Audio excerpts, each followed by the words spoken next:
Today, we're thrilled to be joined by Jemima Gray, the founder of Cotswold Fox, a brand that blends equestrian heritage with timeless British fashion. What started as a university project has evolved into a thriving business, known for its signature style and commitment to quality. In this episode, we'll explore Jemima's journey from her early inspirations and the challenges of building a brand to her vision for the future of Cotswold Fox. Get ready for an inspiring conversation about innovation, resilience, and the art of balancing tradition with modern trends. Let's dive in. So thank you so much for joining me, Jemima. I keep going to call you Jemima Fox. It just seems to want to come out, Jemima Fox, Jemima Gray. Your story is incredible. I just love how you went straight from university into this business that you never even planned for. Yeah. Do you want to tell us a bit about, before you get to that story, a bit about what you were planning to do when you were at university? So I was the classic uni graduate who didn't know what I wanted to do. I feel like so many people go to uni to put off the inevitable. Yes. And obviously that was what I did as well. And then I finished my undergrad degree, which was in sports science, randomly. And the reason I chose sports science was because I was eventing a lot at the time. So I used to event for Great Britain, and that was kind of my whole life since I was tiny and then all the way through school and uni. So I went to uni to be able to continue doing that, and then finished in 2020 because of COVID, and I wanted to go traveling for a bit, but obviously it wasn't going to happen. So I kind of thought, what can I do now that's not going to be a total waste of my life while we wait for the pandemic to be over? But there were no jobs. You couldn't go anywhere, obviously. Yeah. So I decided to do a master's degree in business. And I'd never really been hugely interested in business. But So why did you choose the Masters in business? I thought because it was like broad enough, you know, and Yes. I didn't have a clue about what I wanted to do, and it didn't like pigeonhole me into anything. And it did a huge range of things like marketing, finance, like accounting, and I felt like it was a really good base for anything. So I went into my master's degree doing business, and it was all remote because it was 2020. It was the end of 2020 going into 21, and like you couldn't go anywhere. So I was living at my parents' house. I was 21 or 22, doing my degree. And one of my business plans, one of the assignments was a business plan, and it was a business plan for a startup. And that was kind of what gave me the idea for my business. But no, it was never planned. I never had any clue about what I wanted to do other than that. Yeah. So it kind of all fell into place, really. So you kind of went to university not knowing what you wanted to do and came out almost knowing exactly what you wanted to do. Would you say that's accurate? Yeah, to a point. I mean, I finished my degree that summer, and the brand had only been going for like 2 or 3 months. So it was still super new. And I did it full time for maybe a couple of months, but I didn't really enjoy it enough. And I also didn't have enough to do because I had no financial backing apart from literally a few £100 in the bank that I had already. I didn't have any staff. I didn't have any advisors. Like, I was so new to it all, and I just didn't have enough to do. And I didn't have that direction either. So that was when I thought, actually, I'm going to go and get a job and go into the corporate world. And I'm so glad I did. Really? What did you do? I worked in law as a business development executive in a firm in Cheltenham, actually, which was how I came to be here. But it was never planned again. I just saw the job, and my dad works for a barrister's chambers, so they were quite closely interlinked. And I sort of spoke to him about it, and he was like, yeah, go for it. Anyway, and it ended up being the best decision ever because I absolutely loved the job and I learned so much. I made so many amazing friends, and obviously came to Cheltenham because of that, and I've been here ever since. So did you keep your fashion brand going whilst you had the job? Was it like a side hustle or hobby business? Yeah, for sure. So that was probably, I loved the job, but it was probably the hardest 2 years of my life because I was trying to grow this business and I was working 5 days a week. Yeah. So it was hard, but I wouldn't have done it any other way. And it meant that I could live off my salary and not have to worry about the business, you know, supporting me when it was 2-3 months old. Like, not many businesses can do that. That's often the hardest part in the beginning, is you're running a business but there's no money. Exactly. That's really the hardest part, and many businesses don't even make it through that. Yeah. So let's go back to your business plan and how did you get to fashion? How did you get to, okay, you got to do a business plan. You could have done anything. Yeah. You know, how did you get to that? I think a few things. So I've always obviously been interested in clothes, thank goodness. And then I was also eventing at the time, as I said, a lot. Like that was my whole life. And I was a brand ambassador for a lot of equestrian clothing brands.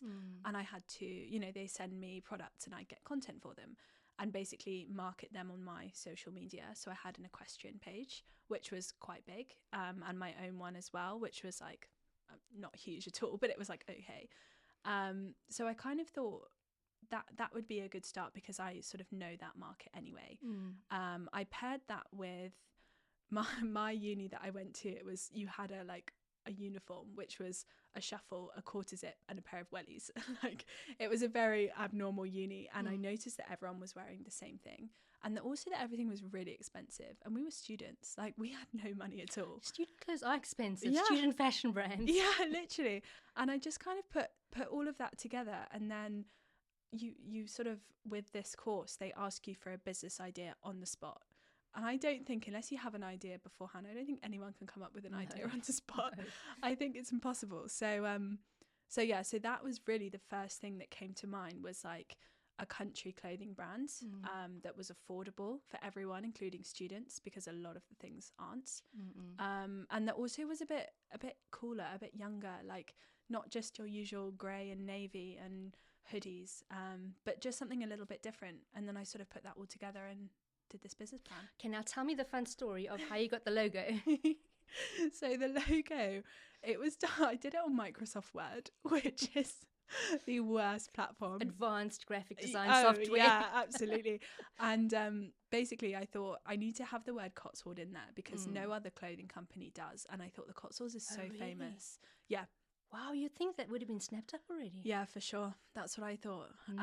But yeah, the Cotswold, I don't know if they do now, but the Cotswold is obviously so famous, and that's where I was at university. I was in university at the RAU in Cirencester, and so I thought I'd steal that. And then I wanted the logo to be an animal because I'm, again, terrible at design. Graphic design is not my thing. So I thought an animal is a really good basis, rather than like coming up with the most amazing like swirly initials that I would never be able to do. I just thought I'll get an animal in there. So my pony, actually, who I had since I was 12 years old, we still have him today, is called Foxy.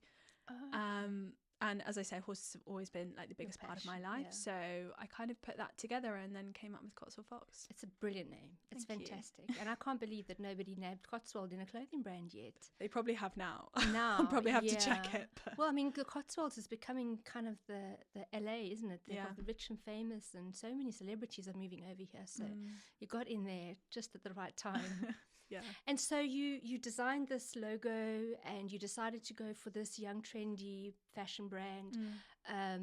How did you get your first item of clothing? How did you produce it from a Word document to something that you can actually wear? How did you do that? It's actually quite embarrassing. So I literally Googled it. I was like, personalized clothing. And I didn't know anything about like finding your own individual supplier. I didn't know anything about factories. I couldn't put together a tech pack, which is basically what you put together it's basically like a product handbook. So if you're designing something new, we do them all the time now, but like at that point I had no idea what it was. So I was like, I need a product that's already made, and I've got this logo, this logo that I put together, which is terrible, but like it was kind of the gist. And I just thought I'll just get embroidered on something already made. So I literally Googled personalised clothing, and they just came up with these. I think they were Fruit of the Loom. Fruit of the Loom, yeah. Like, that's the popular one. The classic ones or that are gilded, just, yeah, exactly. That are totally unbranded and plain and just middle price, middle quality. Like you can't really go wrong. And I literally just had the logo embroidered on that. And that was it. That was how it started. And so the fox, was that like a clip art, or how did you get the fox part of the logo into Microsoft Word? So or did you draw it? I think it was I think I drew it. I can't remember now. I think I drew it, and then I sent it to a friend of mine who does design. Okay. And it was literally just the outline, because I love art. Like I was very arty in school. And I just sent it to him and I was like, can you do anything with this? Yeah. And you're still using the same fox today? Yeah. I know that I see you've had some variations, some really funky ones, but you've managed to keep that same fox. It's the same since day one. That's incredible. I feel like it might be time for a rebrand. But no, it's brilliant. Don't know if it looks a bit out of date. No, but it's brilliant. And it's simple and elegant. Do you know what I mean? It's just brilliant.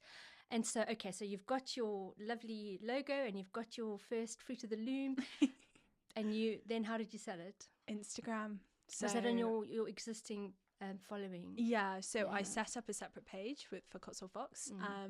And I think this was one of the hardest things about starting is I had to post it everywhere. Like I had to really get it out there. And I was quite embarrassed about what I was doing. Why?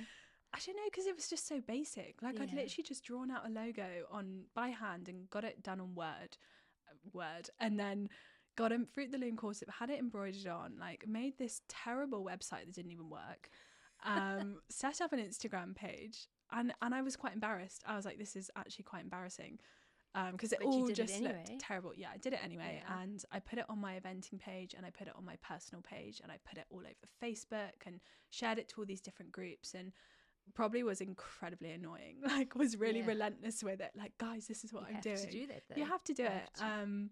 So that was how it started, and then started building up the Instagram following. And then I did a sort of like pre-launch thing. I was like, oh, our new products are coming, and I shared like very rough designs of them and things, and told everyone a bit about my story as well. So shared like photos of me and my horses and whatever. And then the products arrived, and I said, I think they were £30. I think I made like £6 on each one to start with, which is honestly just not worth doing. But yeah, I think I sold the first ones for £30, and I sold them through Instagram. So I was like, DM me if you want them. We've got these sizes available. Really? You didn't even have a checkout link? No, just nothing. Wow. And I literally just said, pay me by PayPal, friends and family. So there wasn't even any fees involved. Wow. And then I think that first day I posted it. I think we sold 3 that evening. And I remember packaging them up at my parents' kitchen table. And like, I was so proud. I was tying like ribbon around them like individually, and printing out the labels and sellotaping the labels on, everything. It was super basic. And then the next day I sold a couple more, and then I set up a website, and that was kind of where it all got started. Wow. And so what would you say, looking back, was the secret to your success? Because so many people do that and it doesn't take off. You just did it and it just took off. Would you think that there was anything, can you track back anything that you would say, well, this was key, this was instrumental in it taking off? I would never say it took off. Like, people are really, yeah, I mean, obviously now it's it's a different league, but like there was never a moment back then where I was like, this is taking off, and it was always, it's bloody hard work. It's resilience. It's posting every single day. It's being relentless with it. It's putting yourself out there a lot. It's doing things that other people wouldn't do, like posting it all over my personal page. I was so embarrassed, and I'm sure I lost so many followers, and everyone thought, oh my God, what a loser.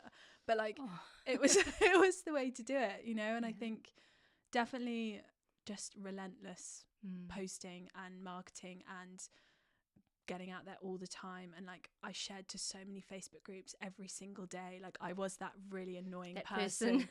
Yeah, totally, and probably still am, but like, and I remember you have to be, otherwise it's just not going to work. And I didn't put any spend into it, so I wasn't paying myself anything. I had no marketing spend. I literally had a couple of £100 in the bank, and that was for stock only. So yeah, I remember I went to my first show, and it was at a local polo club, and I literally had a £40 gazebo from Amazon and like 2 products. And I sat there all day talking to people, trying to sell these 2 terrible products, and people bought them. And that was like, that's how you start. You just have to be so relentless and consistent and just crack on. And I would have said believe in your product, but clearly you didn't. I didn't. You would say you got to believe in your product and you were embarrassed. I was embarrassed. I was so embarrassed. I was actually listening to a podcast the other day, Diver CEO, and someone was on there, and they said, if you're not embarrassed by your first attempt at business, like, you haven't done it well. Wow. Like, you haven't done it right. It's so interesting. And I was like, yeah, that rings a bell. I was so embarrassed. So you were working full time and you were selling products and it was slowly growing. At what point did you see it as a real business? I think there are a couple of things. So when I got my very first supplier, that was when you said believe in your product. That was when I was like, yes, this has legs, because I designed my first product from scratch and they made it for me. And that was when the first samples arrived and I was like, this is cool. Like, this is great quality. It looks really good. It looks exactly how I want it. It's totally unique. So that was a big moment where I was like, okay, this could go somewhere. So how did you get your first supplier? Alibaba. Okay. Again, all I do is Google stuff. Yep. I still do it now. So has your master's in business, has it contributed at all to your business journey? Or is it just Dr. Google? I think Google obviously is like the best, but I think the main thing it showed me was that it's possible. And I think that's so important. I think once you see something can be done by anyone, and like, actually you don't need £1 million investment, you don't need an office, you don't need all these things that entrepreneurs seem to have nowadays. You can just do it yourself with a couple of £100 you have in the bank and like a terrible business plan that I got a pretty crap mark for. Oh dear. I think that's a big thing, because it shows it's possible and it gives you confidence. It's like totally psychological for sure. So yeah, that was how I found my first supplier, was Google. And then I think I sort of ran the business for a year without really making a huge amount of progress. Like I did make progress, but it wasn't my priority back then.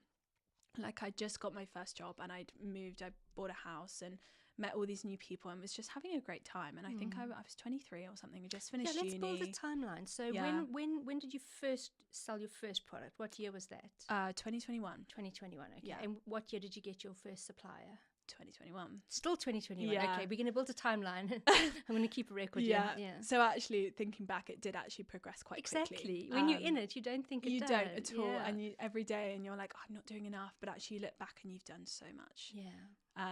So yeah, and then I got my first job 2021, and for that year, so it was probably until the end of 2022. I remember we did our first 10k month in November 22, and that was when I was like, oh, that's quite cool. Yeah. Because I thought as well, like, there's so much more I could be doing, but I had a full-time job and I had no direction still. So I knew that there was so much I knew that I wasn't doing, but I didn't know what it was. And then I think it was spring 2022 or 23. I think it was spring 23 when I got my first advisor. And that was when it really totally changed the game. Yeah. And what made you decide to get an advisor? He approached me. Oh. So I'd never even heard of a business advisor. You know, I was just... Oh, wow. So tell us how that happened. So it's a friend of a friend-ish. Like, it was just someone I knew who knew someone else. And he messaged me on Instagram, always Instagram, basically saying, like, is this your business? And sent me a screenshot of Cotswold Fox. And I was like, yeah. And he was like, it's really cool. He was like, I'd love to help you with it. And I was so, like wow. naive. I was like, cool. Yeah, fine. And he was based in Cheltenham, so was I. So I remember we used to meet every week for a year, pretty much. And yeah, 6 months after we first met, I then quit my job. So it really helped. Yeah. Oh, it was amazing. Yeah. And it was just like, it wasn't even anything totally groundbreaking. It was literally like, set up a business bank account. How do you run your P&L? Like, make sure you have enough stock. Basics. Like, all the really basic stuff that I was just not particularly doing, because I had no one like there telling me what to do, and it was all going fine, and I was just so blasé. I was like, oh, it's fine. And then as soon as he basically gave me a checklist of everything I needed to do, and as soon as that happened, it just changed the game totally. How? I just needed direction. Like, I had all this, I still do. I have all this drive and motivation, and I'm so driven. It's like terrifying and not always in a good way. Sometimes I'm like, I need to just stop. Slow down. But I had no direction, and I was 23. So it was all very much like I didn't know what I was doing.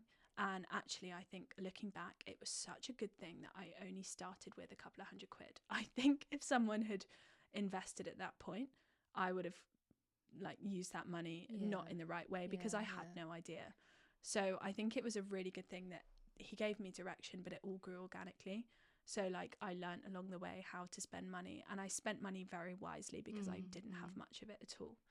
So that was I think that's huge. You know, a lot of people think you need a lot of money to start, but actually learning how to run a business with little money teaches you how to spend it wisely. Totally. And that's so true. Yeah, you have to just be so sensible with it, and you can't go and do silly things and potentially ruin something because you don't have the money to spend.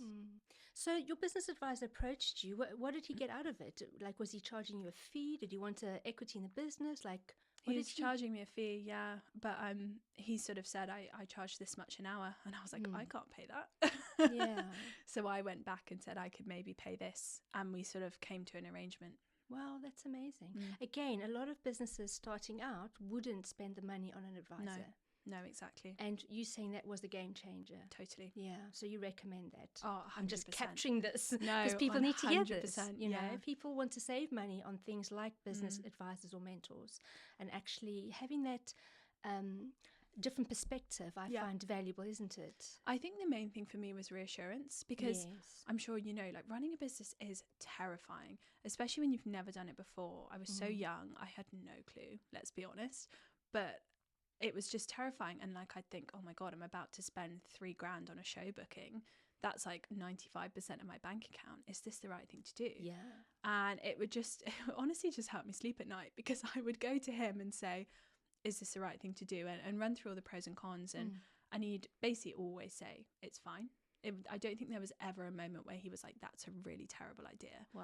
Because I feel like you know what's good and what's not good, but you don't trust your gut, do you? You don't trust it, and especially when you've got no experience. Like, I needed that person to say it's okay. And if he said it was a terrible idea, do you think you would have listened, or would you have pushed a bit? No, I would have listened. Really? I was literally like, okay, sure, that's fine. That's amazing. Yeah, most people wouldn't do that. I think that, and I asked some of your keys to successes, and you mentioned one. Were the other ones you were going to allude to? My key successes. Oh, you said the business advisor. Business advisor for sure. Finding that first supplier. It was then leaving my job probably, but I really didn't want to leave. I did not want to leave. I employed someone before I left my job for my business because I didn't want to leave. Yeah, and was it the security that you wanted? Security, and also I loved it. Like, I know people, everyone hates their jobs, but I really loved it. Yeah. And it basically got to a point where I was offered a job in their London office, and I was considering moving to London, and it was a much higher up job. It was much more full on, and it was sort of, that was the point where I sort of had to pick between Cotswold Fox or this job, because I knew I couldn't do both. And so yeah, that's when I handed in my notice. And then were you able to pay yourself a salary straight away every month? Yeah. That's amazing. I had to. Like, you have to live on something, right? Yes. And like, I do put a lot through the business. So I bought a car through the business, literally a couple of grand old Golf. But, you know, like you can be very clever with it, I think, and put a lot through the business and make it work for you as well. But so 21, and then what year did you leave and go full time? Summer 23. 23. Yeah. And you're speaking as if it was so long ago, but we're only in 25 now, and you're speaking as you know, as if back when I was young. Yeah. You even allude to when I was younger, you know, like, so what happened next? So I left my job in summer 2023, and so it's been just almost coming up to 2 years full time. And I have to say, everyone who says you're living the dream by leaving your corporate job to run your own business probably hasn't done it. I was just going to say that. It was awful. Yeah. I'm being very negative here. It wasn't. No, it's not all. It's honest. It was, it was absolutely the right thing to do, and I couldn't keep on doing both. But it was terrifying. It was absolutely terrifying. And if I had a bad day of sales, even now, I'm like, shit, I panic. And you think, you know, I've got to pay people, I've got to pay for stock, I've got bank loans, I've got, like, there's an endless stream of things you've got to pay for. And I had no security. Yeah. And also going from a very busy corporate office life, which I loved, to working by myself. It was very, very hard. And like, I think I was 24. Yeah, 24 when I left, or 25. And none of my friends were doing it. They were all in their big, busy, secure jobs around loads of people. And I was just doing my own thing by myself. And I didn't enjoy it to start with at all. And I kept thinking, like, what have I done? Is this the right thing to do? Did you wake up in the middle of the night in a cold sweat? Every single night for about 6 months. I still do now sometimes, but it's got a bit better. But yeah, it took me about 6 months to get used to it. And in those first 6 months, I kept thinking, I'm just going to do this for a year and then I'm going to sell the business, because I wasn't enjoying it, and it wasn't what I wanted to do. And it sort of made me realize that. And then 6 months went past and everything just came together all at once, which I feel like it quite often does. And that was when I started to absolutely love it, and sales were amazing, and we were doing so many different things. Like, don't get me wrong, I was exhausted, but that was when it all came together. And yeah, it's probably been over a year since that point. Wow. And luckily it's all still great. Yeah. So that's fine. So how did you get to doing these amazing photo shoots, and why? So I've actually partnered with this amazing company called Still Moving, who are in Cheltenham, and they are a media agency. And I actually met the founder at a networking thing maybe a year and a half ago or something, and we just got chatting, and I needed a new studio to take my e-com shots for the website photos. And he mentioned he had a studio, so I was like, oh, perfect, like, can we just hire it out? Like, because you do that with studios all the time. And the one we used before wasn't amazing, so I was on the lookout for a new one. So I literally just booked a shoot with them, and they were super kind, because I was like, at this point it was beginning of last year, and I was like, look, I can't afford anything ridiculous, because I just couldn't do it. And we sort of, again, we met in the middle. They were really kind. And anyway, so had this studio shoot with them. It was fantastic. It was brilliant. The shots were amazing. And then we had another one in that autumn, because it was autumn winter range. And then I sort of spoke to them, and I sort of said to the founder, I was like, do you think we can kind of come to a sort of arrangement, because I'd love to also do lifestyle shoots with you. And these guys shoot all over the world. Like, they do the most amazing things. And I sort of said, like, I have a budget for the year which I can spend on photography and media, and it's only going up, fingers crossed. But like, right now it's not huge at all. And they were great, and we came to an arrangement. And then 2 weeks after that, we went up to Edinburgh to shoot our autumn winter campaign up there, which was incredible. And then we shot our London campaign, so we had taxis branded up. Was amazing, that one. It was amazing. It was honestly probably one of the best days I've ever had. We had loads of billboards branded in like Sloane Square, taxis everywhere with Cotswold Fox written all over them. We had loads of people come down, all wearing the products. Yeah. So we had that campaign, and then I just got back from Morocco 2 or 3 days ago, where we shot our spring summer collection in Marrakesh. So what is a English country brand doing in Morocco? So my whole thing is stepping away from the norm, and you have to stand out. Like, it's such a saturated market. There are so many brands out there, and you have to be different. You have to do different things. And our audience is probably quite a lot younger than, say, like Jules or Crew or Next or that kind of thing. And I feel like it's so much more than just the finished shots. It's about all the behind the scenes stuff. It's taking them along on TikTok. It's saying, you know, we started the business 4 years ago, and now we're off to Morocco. Like, come with us on the plane, and we're going to chat to you about it. And I just think it's really engaging. And our new collection is the resort collection. So we've got dresses, t-shirts, shorts. Like, it's very summery. And we're launching next month. And at the moment, England looks terrible. Like, it's raining, it's great, it's cold. You can't do summery shots. You can't do summery shots here, and you have to be so far ahead of the game. We thought, Morocco, it's vibrant, it's fun, it's busy, it's not too polished as well, because we're not really going for that look. We're not going for a Vogue look. And you go to the desert, you could, you know, ride camels, you could be in the town itself. So fun, and there are so many different things you could do with it. And it, you know, it wasn't too expensive. We took a team of 6 along, and we had the best time. Yeah. And so did you choose to do these lifestyle shots because of the story, to take people along with you on the journey? Totally. Yeah. I think it's just really engaging. I think it's so fun doing different things. I think it really makes people sit up and look at your brand too, doing something so different. The Edinburgh shot is stunning. I look at them often. I'm just like, wow, it's so lovely to look at. It's so, you know, so pretty. And then obviously the London shoot was just like so magical. Fun. It was chaotic that day. On the bus stop and on the taxi and like everywhere. But it looks amazing. The brand looks amazing. It looks right on the side of a taxi, or, you know, all those places you had it. And it's going to do really well. Now, I know when we spoke previously, you said you're not quite ready to go international because you've got so much more you want to do here. Well, but I noticed something about Germany. So what? Spoke too soon. Update me on, on your geography. We do ship all over the world, and we do, like, we sell to Australia, US, Germany especially. And but I haven't specifically targeted anywhere. Like, we don't spend any money marketing in other countries. We just don't. So if it happens organically, amazing, and it does a lot. And we've partnered with DHL Express, so they send worldwide.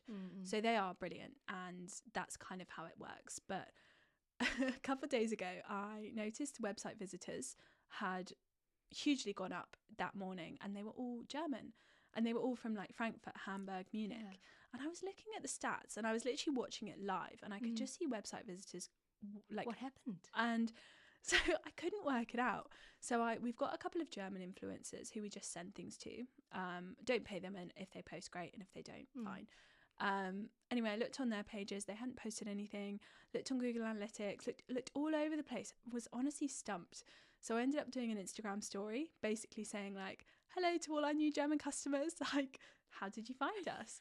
And someone replied almost instantly with a screenshot of an article on a massive German publication, which is like BBC, but the German version. And one of our influencers had done a whole talk on the politics of farming, and it had gone on that massive publication, and she was wearing one of our products. Wow. And yeah, it just went wild. You couldn't buy that kind of publicity. Literally. And the best thing is that if I hadn't asked, I wouldn't have known, because I googled Cotswold Fox Germany, nothing came up, and I was just like, where are all these people coming from?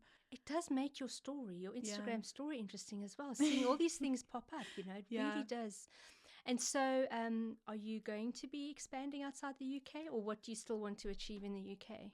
So obviously UK is our main market, and there's so much we could do here. Like, it's a never ending possibility, which is so exciting. But I am actually looking, we do D2C to Germany anyway, so direct to consumer, so through the website. But I'm actually going to start looking. I talked to my advisor a couple of days ago, and we decided that we're going to start looking at German distributors. So we're going to do more B2B. And hopefully, if we can get all that through and we get some great distributors, we can just send a load of stock out to Germany, because that seems like an obvious place to start, taking one country at a time. So yeah, we'll see how it goes. That's amazing. Gosh, you're going to do so well. Watch the space. So we've come from 2021 up to 2025. It's incredible. I know that you think, it doesn't seem like a long time, but you've done so much in that time. It's incredible. Any big dreams or any big plans? I just want to make it as big as I can. Yeah. I think that's the plan. Like, I find it's my favorite thing to do. It's so interesting. It doesn't feel like a job at all. And it really excites me. Like, the possibilities of what it could be, and designing new products and doing all these cool campaigns and coming up with new ideas and plans. Like, it's my favorite thing. Yeah. And are you doing the designs yourself still? Yeah. And where do you get the ideas from? Honestly, all over the place, but generally I try to pair what I like with what's going on at the moment. So like, if there's a particular colour in fashion, or I've seen it everywhere, or if a competitor's doing something and I think it's a cool idea, we'll like do it but put a twist on it. And also I think because I go along to all these events that we do, and I'm very much in that world, I just spot what people are wearing, and I think that's a cool idea. Nice. Let's do something. And how far ahead do you have to be in your designs? Pretty far, although I'm never far enough. I'm always behind. Like, we've got our spring summer shoot in the studio next week. I'm still waiting on the samples. Okay.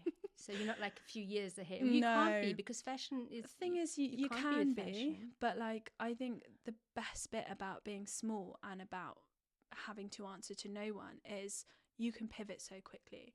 If a product's doing well, you can bring it out in 4 different colours in a month. Like, there's so much you can do, and if something comes into fashion immediately, you can immediately jump on that. And like, it's not about fashion at all, but it's also about what people are wearing. So it's like, everyone's wearing a fleece gilet, everyone, and they have been for years. So it's all about like figuring out what people want to wear and doing your own version, but also keeping the quality great, keeping your branding the same, like doing your own version of that thing and putting your mark on it. And like, the best thing about it is you can be so quick. And like with shorts, for instance, last year they did really, really well for us. So this year we're bringing out triple the range of shorts. And like I sort of decided that one evening, texted my supplier, I was like, I've got this idea, let's do the same style in however many colours, sent them all over, and then the next day he started production. Wow. You That's can be amazing. so super quick. That's amazing. Yeah. Is there anything that scares you about this? Everything. Okay, what's your top 1 or 2 scary things? Money. Yeah. It's always money. If you don't is. have money, if it's not working for you, you can't run the business. You just can't. And at the moment, like I'm so fixated on growth and growing the brand as much as I can. You put everything back into it. You really do. And you've kind of got to. Like, I think if you take more out than you should, it's not going to grow as well as it should. And for that works for a lot of people. But for me, I want to make it as big as I can. So I'm literally putting everything back in. And you have to know where to spend it, what to spend it on. Yeah. Like I spent a horrendous amount on stock last year. And that's what you've got to do, because if you don't have the stock, you can't sell the products. And we still ran out of stock. Really? And it's an amazing problem to have. It is, but like spending that money up front was terrifying. And I thought, God, I'm going to have to do double that.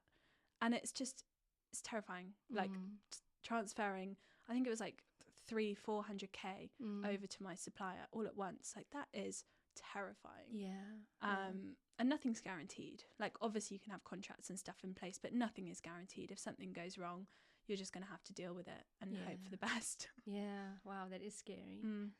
And have you had any influences along the way? Anybody that you look up to that has supported you or that you admire in business?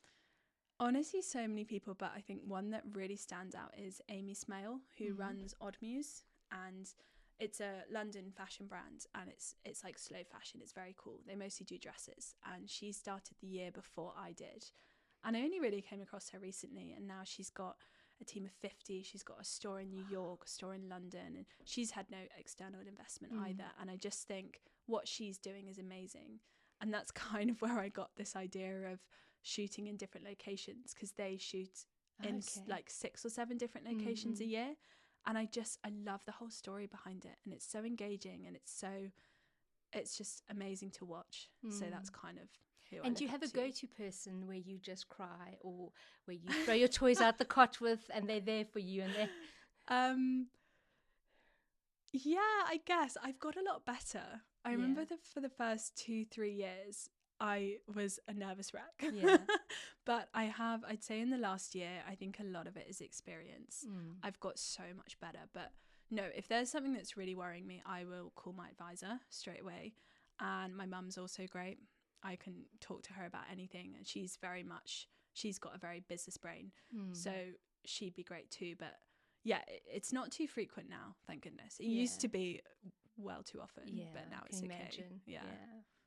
And let's end off with your top tip or best piece of business advice to someone starting out. I think just start. And I think so many people don't. I think so many people have this idea and they spend years perfecting it, and then they bring it to market, or they end up not bringing it to market, and people don't like it. And like the only way you can test if your idea is good is to test it out with people and see if people want it. And I think that for me, like, it was terrible and embarrassing to start with. And it was really embarrassing. I look back and I'm like, oh my God, why did I ever do that? But if I hadn't done it, we wouldn't be where we are now. So I think it's just starting it. And what you found embarrassing, people obviously loved. Otherwise, you wouldn't be here sharing your story today. True.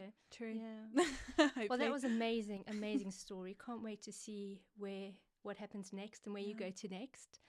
Thank you so much for chatting with us today. Thank you for having me.